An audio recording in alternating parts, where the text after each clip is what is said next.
So for the last 2 years or so, we've heard a lot about election integrity, even here in Idaho. Despite the fact there has never been any indication of any sort of voter fraud in the Gem State, widespread or otherwise. But here we are, just finished with one of the most highly contested primaries, where a few races were even too close to call even the next day.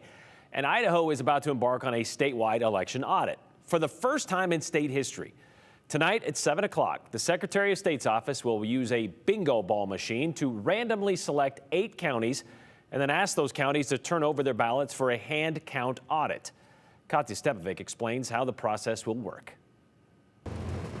The ballots may be in, but the work behind the scenes is far from over. Until Idaho's last legislative session, Idaho was one of 9 states in the country that didn't have a statutory audit as a requirement.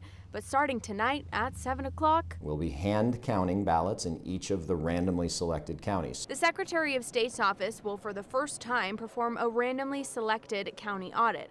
According to Chad Houck, Chief Deputy Secretary of State, they will be drawing from 3 different groups of counties. The first group of counties with 100,000 registered voters or more, the second drawing from counties with 10 to 20,000 voters, and the last group drawing from counties with less than 20,000 voters, selecting a total of 8 counties to audit. Now, once we've gotten all of our counties drawn, we're going to take a look at how many ballots are in that county that we could review, because we do have a statistical target that we're trying to hit within each county, roughly 2,100 ballots that we would like to review. In most cases, we'll probably be looking at one of the larger and closer constitutional officers race, which in this case actually happened to be the closest race. It was the Secretary of State race between Dorothy Moon and Phil McGrain. Once the counties are selected, a team will be sent out to physically retrieve the ballots and begin the hand counting. Now, we know from history and from just executing these types of procedures in the past that there is some margin of human error, and that we're going to be, by hand counting all of these, the ones probably introducing that human error. Each team has a team lead, a Secretary of State staff member, a representative from each Republican Party and Democratic Party, representatives who were selected by the parties. We're going to set thresholds, and those thresholds will generally be around a 0.5% margin of error to say that we're within the confines of what we're looking for.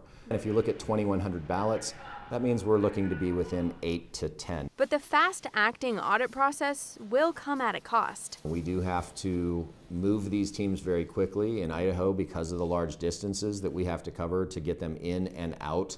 We're chartering some small aircraft. The state owns some small aircraft as well, so we have to move these teams in and out, in some cases, in and out of 2 counties in a given day. Inevitably, this is costing taxpayers something, yes. There was a $50,000 appropriation given by the state legislature with the passage of the bill in order to bring this into place. We will find out at the tail end of this audit what the actual expenses were. While Idaho has a great track record of election integrity, auditing is something that has been top of mind for a number of reasons. Idaho's county officials who run our elections do a phenomenal job, and they at the same time want to know if there's something in their procedures that they can do better. We want to reassure people that the work that they're doing is solid. We also want to know that if something's out of alignment, that we can figure out what that is so that we can get it addressed, get it fixed, and get on the right track. Okay, Katya, so they're going to draw those 8 counties tonight, but they won't have these answers, or this audit won't be completed tonight. No, it definitely won't. They're going to draw them tonight, and they have obviously no idea where these counties will be. And as we can imagine, and as we know, Idaho is a big state, so they're going to try and get through this in 3 days. Now, if a county exceeds the margin of error threshold, which, as he said, is 0.5%, they will have to do a follow-up audit.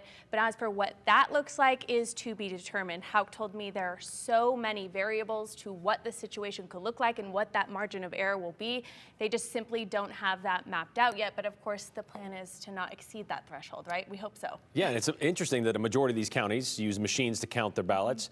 But he said that by doing this audit, we could be introducing that human error into the process. Yeah, it's crazy to think about that kind of that role reversal there. But he even did say, I talked to him a couple weeks ago, that some of these smaller counties don't use these systems. They machines? do it by hand. Yeah, machines. So it's up to the county and the clerk like we talked about. So we could see what happens here. But hopefully, again, small margin of error. That's what they're going for. All right, thank you very much, Katya.